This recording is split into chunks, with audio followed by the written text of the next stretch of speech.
Muy buenas equipos y bienvenidos sean ustedes a este episodio de Key Podcast. ¿De qué vamos a estar hablando hoy? Vamos a estar hablando sobre el miedo y la culpa. Yo sé que históricamente hubo un episodio que estuvo destinado solo al miedo, pero estos dos conceptos sí que son importantes trabajarlos en conjunto. ¿Por qué? Pues porque a nivel de manifestación social, a nivel de experiencia de vida, usualmente se presentan o se manifiestan juntos. Algo importante que decir acerca de estos dos conceptos, de la culpa y el miedo, es que ambos funcionan como motores, por decirlo así, de la arquitectura emocional humana. En otras palabras, son dos elementos, dos emociones que construyen de alguna manera la experiencia relacional del ser humano y al mismo tiempo nos funcionan como un lente por el que podemos interpretar y experimentar la realidad. ¿Okay? Entonces, eso sí que es bien importante que lo tengan presente. En primer término, vamos a hablar sobre el miedo, que lo podríamos interpretar como una respuesta primaria, ¿okay? Ante una amenaza real o imaginaria. Esa distinción es importante porque puede haber un peligro real. Lo dije en el episodio pasado, ¿no? Tú vas caminando por la calle y te encuentras un león, pues el león es real, está ahí, te puede comer, pues es un miedo real porque existe. Pero hay miedos que son también imaginarios. Por ejemplo, quieres hablar con una chica o con un chico y empieza tu cabeza a decirte, ¿y si no le gusta? ¿Y si tiene novio o tiene novia? ¿Y si no sé qué? ¿Y si no sé cuánto? Pero eso no es real porque tú no lo sabes, no te consta. Pero en tu mente ya tú estás hablando y generando un montón de discursos que son puramente imaginarios y que te generan pavor, miedo, te aterra, etcétera. ¿Okay? Entonces, esa distinción sí que es importante porque se puede sentir miedo por algo real, fáctico, existencial o por algo que está en nuestra cabeza. ¿Okay? ¿Qué sucede? El miedo es un mecanismo de anticipación. Entiéndase que mira hacia el futuro. ¿Qué significa esto?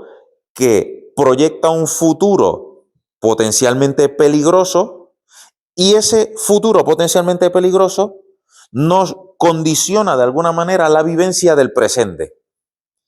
Entonces, ¿por qué es tan importante o necesario reflexionar sobre el miedo? Pues porque el miedo siempre tiene los ojos puestos en el más allá, en lo que vendrá, que es incierto y no sabemos qué es lo que nos va a traer, eh, mientras que la culpa funciona de otra manera. ¿Okay?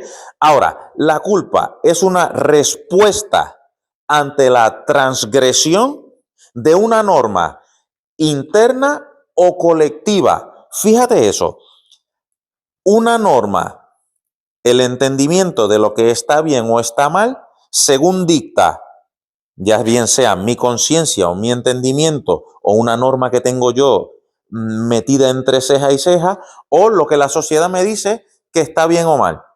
Por ejemplo, usted va conduciendo, le pasó por encima a alguien y le mató. Buah, es una situación. ¿Qué pasa?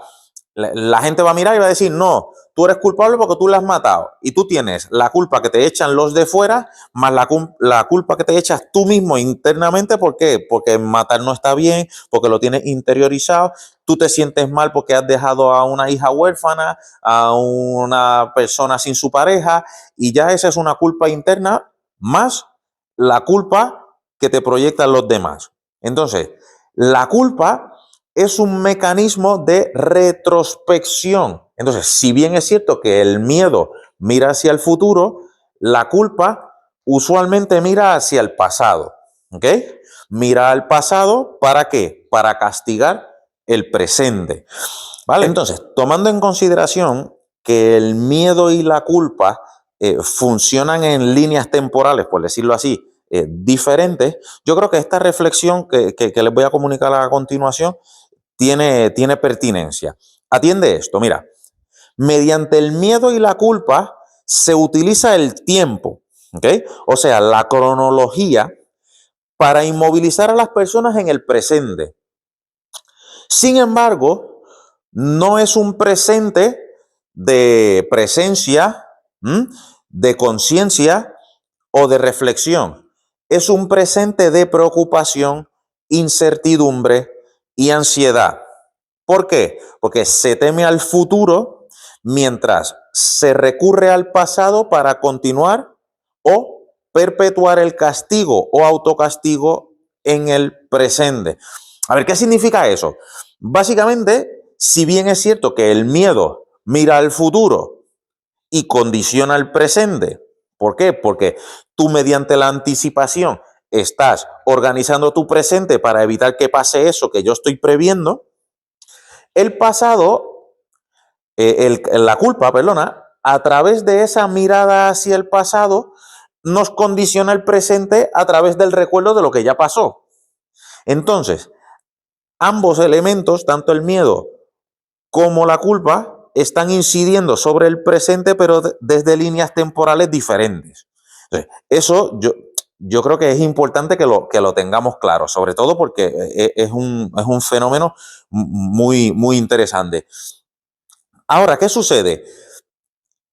Teniendo esto en cuenta, vamos a pasar a reflexionar sobre cómo el miedo y la culpa interactúan a nivel social. Entonces, para eso me voy a remitir al SIC, al Social Interpretation Complex, y vamos a hacer una división entre los distintos elementos que componen la vida en sociedad, que son naturalmente la cultura por un lado, la política por otro y la economía en otro.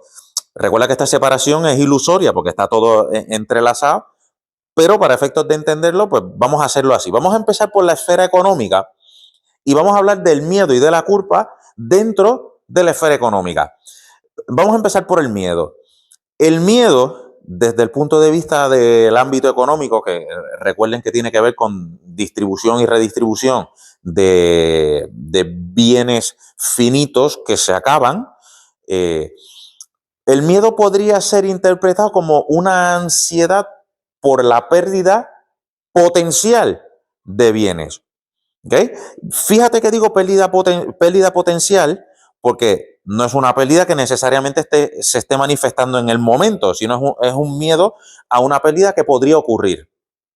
¿Qué pasa? Esto se ve a través de discursos relacionados con la inflación, con el tema de las pensiones, por ejemplo, o temas tecnológicos, ¿no? Como la automatización, el desarrollo de la inteligencia artificial, que nos va a quitar el trabajo a todo el mundo. ¿Ok? Al mismo tiempo, el miedo al futuro, de alguna manera, justifica el sacrificio en el presente e incluso potencia la aceptación de la precariedad en el presente. ¿Qué quiere decir esto? Que por el miedo a lo que me puede pasar, yo estoy dispuesto a asumir distintas cosas que en otro contexto no asumiría para paliar o evitar tener que vivir aquello que temo en el futuro. ¿Okay? Sin embargo, el elemento de la culpa, ¿qué hace desde la esfera económica? Pues justifica de alguna manera la desigualdad. Por ejemplo, esto se ve en planteamientos como, no, es que he tomado malas decisiones, no he ahorrado o echarle la culpa a otro. No, es que no has ahorrado y como no has ahorrado, pues mira lo que te pasa ahora. O no te formaste porque si te hubieses formado, pues no estarías viviendo lo que estás viviendo ahora. La famosa frase esa, pues haber estudiado, pues lo mismo. También el planteamiento de has vivido por encima de tus posibilidades. Y aquí quiero hacer un paréntesis, porque todas estas son frases que se utilizan de manera cotidiana y esto no necesariamente significa que las personas tengan que rehuir a la responsabilidad, ¿no? Porque cada uno es responsable de lo que hace o deja de hacer. O sea, cada uno es responsable de sí mismo y en alguna medida es responsable también de algunas cosas de los demás. Esto no significa que uno se puede eximir de su responsabilidad de obrar de determinada manera. No se trata de eso.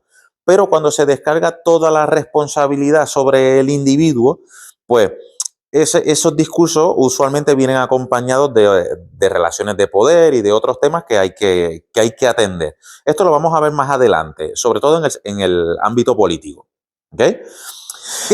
Entonces, dentro de este esquema, dentro de esta esfera económica, vamos a reflexionar sobre cómo interactúan ambos conceptos, ¿no? Tanto la culpa con el miedo. Por un lado, el individuo lamenta su pasado, mientras, por otro lado, teme su carencia potencial en el futuro, y esto le lleva de alguna manera a perder su capacidad de reacción o de hacerse cargo de su presente. Entonces, como yo tengo miedo a que me pase X, Y, Z, y al mismo tiempo voy cargando con la mochila de las malas decisiones y toda la responsabilidad en la que he fallado, eso va a condicionar, va a limitar la capacidad de gestión que yo tengo del presente y por lo tanto la mochila que ya llevo se hace cada vez más pesada. Ahora, esto es dentro del imaginario de lo económico. Ahora, dentro de la esfera cultural, porque claro, si bien es cierto que estamos hablando de cosas que se dicen, el elemento de la responsabilidad, de mi propia responsabilidad sobre mí mismo, esto tiene mucho que ver con la cultura, ¿no? Sobre todo con la cultura dentro del sistema del capital. Y es así, o sea, no son ideas mías. Dentro de la esfera cultural, el miedo se ve, si bien es cierto que se construye a nivel discursivo, pero ahí es donde entra la figura del otro. ¿Okay? El miedo se configura, por una parte, como una amenaza a la identidad. Es el miedo al otro o el miedo a la disolución del grupo. Esto es algo muy evidente, sobre todo lo que está pasando en Estados Unidos, ¿no? En Estados Unidos tú vas caminando por la calle, hablas en español y va a haber algún gringo que te dice, speaking English, aquí se habla inglés. Y eso es un miedo acérrimo que tienen en Estados Unidos a que vaya a decaer su idioma, a que la sociedad vaya a cambiar de determinada manera que sea irreconocible para los autóctonos. Autóctonos, pues, bueno, eso también tiene sus matices, pero todo el mundo entiende lo que quiero decir, ¿no? ¿Qué sucede? La culpa, por otro lado, se construye como la culpa histórica, ¿no? Como los agravios pasados, las deudas morales que se tienen, y como las dificultades estas deudas morales, al final, estas deudas morales, al final, ¿qué es lo que hacen? Que dificultan la reconciliación entre los distintos colectivos sociales. Cuando yo hablo de la culpa histórica, o sea, si vamos a América Latina, ¿no? Sobre todo países que se construyeron sobre la violencia de la colonización, pues eso todavía sigue ahí, ¿no? Porque es que los españoles, los portugueses y todos vinieron y nos masacraron, entonces nos deberían pedir perdón. Y entonces, claro, los otros miran y dicen, dejen eso, como que dejen eso pasar, que eso ya pasó. Pero sin embargo, esa situación sigue incidiendo sobre los imaginarios sociales colectivos de ambos países y está ahí, pero bueno, no se pueden reconciliar porque hay rencores pasados que, bueno, que pasaron generaciones y generaciones, que nosotros no tuvimos nada que ver con eso, pero ahí está y se sigue sacando en cara, ¿no? Como a los alemanes que todavía se les saca en cara, ¿no? Porque ustedes que mataron un montón de judíos, bueno, pues no habremos sido nosotros, habrán sido los que vinieron antes, pero se sigue con la idea, ¿no? De que hay que cargar con esa cruz, ¿no? La cruz de la culpa, de lo que hicieron nuestros antepasados y las masacres que se cometieron y todo este tipo de cosas, ¿no? ¿Qué pasa? Esto, de alguna manera, la relación entre ese miedo y esa culpa tiene mucho que ver con que existe un pánico colectivo a desaparecer, una desaparición en el futuro, ¿no? Y el peso de lo que fuimos o de lo que nos hicieron provoca que nuestra existencia social se vuelva defensiva y fragmentada. ¿no? Porque como claro, a nosotros nos hicieron esto y lo hemos sufrido, no lo sufriste tú que eres el responsable, pues necesariamente tienes una responsabilidad ahora conmigo y me debes cosas, ¿no? Y se da esa relación tóxica entre distintos colectivos sociales donde pues no se puede entablar un diálogo porque entre el miedo al futuro de la desaparición y la culpa de lo que hicimos o nos hicieron, pues no se puede entablar un diálogo con sentido, ¿no? Bueno, aquí en el País Vasco pues pasa algo similar, que es muy pertinente bueno, como se hablen de estas cosas, pues se levantan ronchas, ¿no? Porque ETA mató gente, ¿no? Porque es que el Estado pues nos mató a nosotros también. Entonces, claro, si todos estos discursos de los culpables, no sé, pues de alguna manera no nos sobreponemos a esto, pues esa culpa ancestral va a seguir y va a obstaculizar siempre. ¿Ok? ¿Qué pasa? Hablando de ese obstáculo, ¿no? Entonces, ahora que cogí el ejemplo, ¿no? Del País Vasco, ¿no? Donde se mezclan pues muchísimas cosas, ¿no? Se mezclan pues elementos de violencia política, del ejercicio del poder, de la represión, de la violencia por distintas partes. Eh, Al mismo tiempo, eso permite una construcción simbólica de los entendimientos, de las responsabilidades, de las víctimas y los victimarios. Pero claro, víctimas y victimarios siempre hay en todos lados, ¿no? Hay de un lado y del otro y viceversa. Eh, Eso genera una serie de símbolos que a la hora de entenderlo y claro, unos responsabilizan a otros y viceversa, y eso pues al final imposibilita el diálogo colectivo. O bueno, no lo imposibilita, lo dificulta.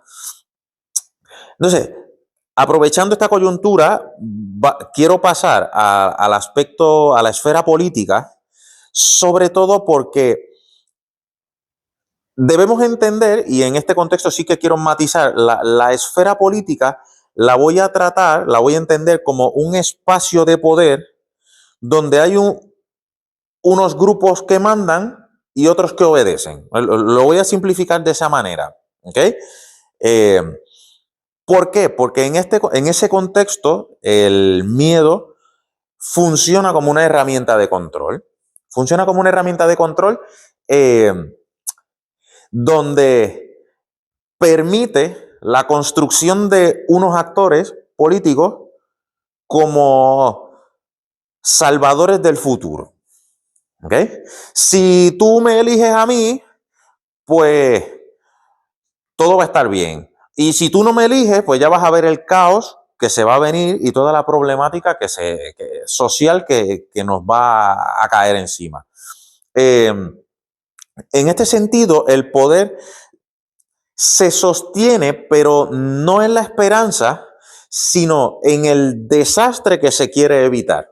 Por ejemplo, yo no sé si ustedes recuerdan cuando Trump estaba haciendo campaña, cuál era el discurso de Trump? Bueno, todavía lo sigue haciendo, no ha cambiado demasiado.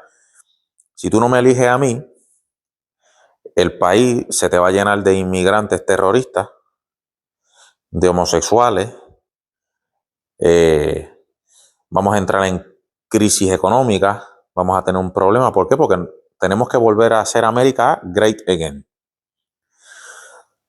Si tú me eliges a mí, yo te garantizo que todo eso va a ocurrir. Si bien es cierto que hay un elemento de esperanza, pero es más el miedo a lo que puede pasar si esa persona no asume el poder que que la esperanza real que da. Entonces, la cuestión es, ¿por qué se hace esto? Porque el miedo al futuro anula la capacidad imaginativa. Si tú tienes miedo a lo que viene, tú no puedes imaginar otra cosa que sea diferente a eso a lo que le tienes miedo. Entonces, es que mañana va a subir la gasolina otra vez, porque estamos en la guerra. Estamos en la guerra y esa guerra va a ir para largo y no se va a acabar. Y nosotros aquí. que si va a haber más inflación, y todos los días sale una noticia diferente. Eso es bombardeo de miedo. Eso no quiere decir que tú te vas a meter debajo de la almohada, vas a meter la cabeza bajo la tierra y no vas a estar pendiente de lo que pasa a tu alrededor. O sea, tú tienes que saber qué pasa para poder prever y organizarte. Esa es tu responsabilidad. Pero si estás todo el rato mirando, ay, es que han metido un misil, han explotado la termoeléctrica de no sé qué, ay, que es que ahora mataron al líder de no sé dónde y esto se va a poner peor. La pregunta es, ¿hay algo que tú puedas hacer sobre eso? No. ¿Qué tú puedes hacer?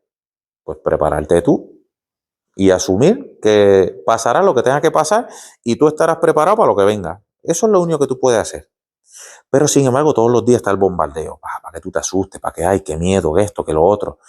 Pero sin embargo, eso es el miedo, ese es el miedo al futuro. La culpa te dice otra cosa. La culpa funciona como elemento de deslegitimación. Claro, tú a mí no me puedes decir nada porque tú en el pasado hiciste X, Y, Z, entonces tú no puedes hablar. Eso es como si estuviésemos en una conversación. Esto es un chiste mal gusto, ¿eh? Esto es un puertorriqueño, un yanqui y un alemán.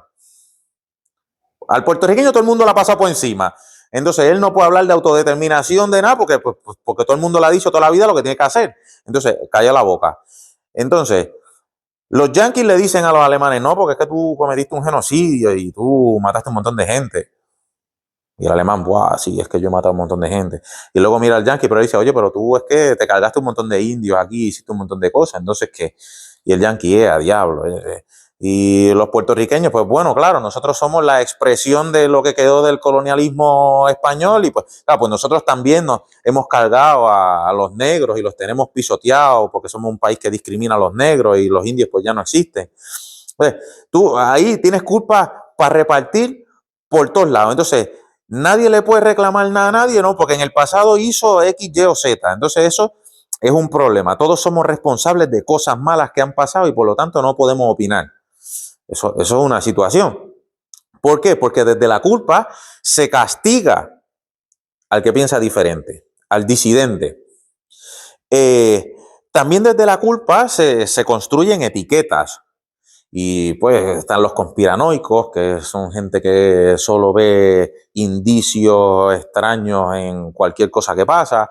Están los negacionistas, eso se puso bien de moda en el COVID, ¿no? O sea, si tú no te quieres poner la vacuna, tú eres un negacionista, ¿no? A lo mejor no confías en el proceso que se siguió para elaborar la vacuna esa, que ahora resulta que se confirman todas las sospechas que tenían algunas personas. Pues entonces a lo mejor no era tan negacionista, ¿no? A lo mejor era prudente. Pero no, tú eres un negacionista y como tú eres un negacionista, tú no tienes una capacidad argumentativa para poder tomar decisiones y de manera responsable.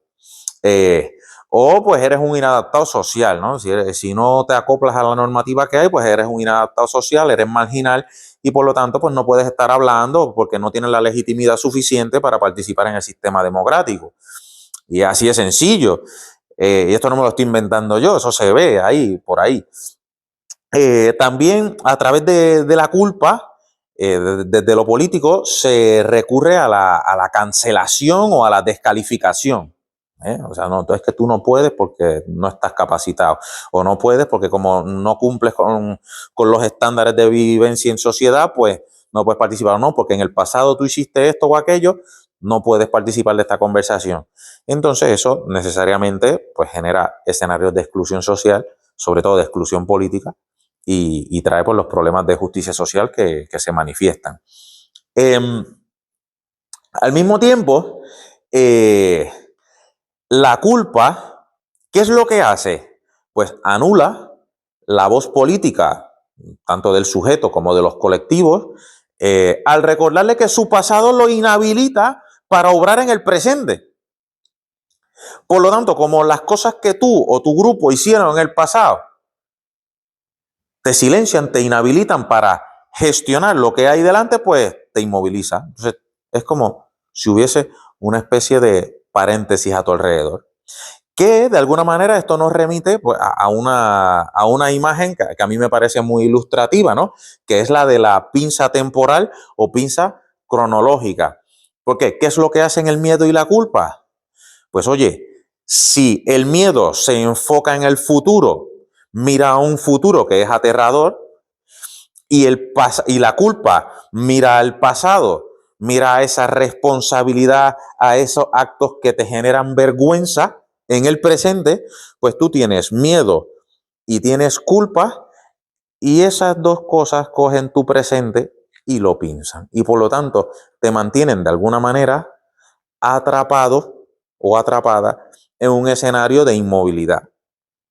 ¿Qué sucede? Es en el presente donde realmente se desarrolla la vida, y no solo la vida, sino que también se desarrollan relaciones de poder. Entonces, si en el presente es donde se desarrollan relaciones importantes de poder, donde no hay nada más que el momento y la presencia, donde no existe un futuro y tampoco existe un pasado, sino existe el momento actual donde puedes tomar decisiones, esto nos lleva a una serie de preguntas que nos tenemos que hacer a modo de un poco de cierre de toda esta conversación. La primera es, ¿quién va a ejercer ese poder? La segunda, ¿en manos de quién lo vamos a dejar? Y en última instancia, ¿cuál es tu responsabilidad dentro de este contexto? ¿Por qué? Porque si el pasado ya pasó y nos codifica el presente, y el futuro no ha pasado, pero también lo codifica, ese ámbito de ejercicio de poder, de ejercicio de creatividad, de ejercicio de soñar sobre distintas cosas que tú puedes, sobre las que tú puedes trabajar para generar un futuro imaginario diferente, si vamos a delegar esa posibilidad en otras personas, pues necesariamente estamos perdiendo el máximo poder que la vida nos ha conferido, que es el de tomar decisiones, planear, imaginar, crear cosas y proyectarlas hacia el futuro. Entonces, pues diciendo esto, muchísimas gracias por haber estado conmigo en este episodio. Si alguien tiene alguna duda o alguna reflexión que quiera añadir, puede añadirla en comentarios. Y espero que esta conversación, este monólogo les haya servido para incentivar otro tipo de ideas. Pues muchísimas gracias por su atención y nos vemos en el próximo episodio. Adiós.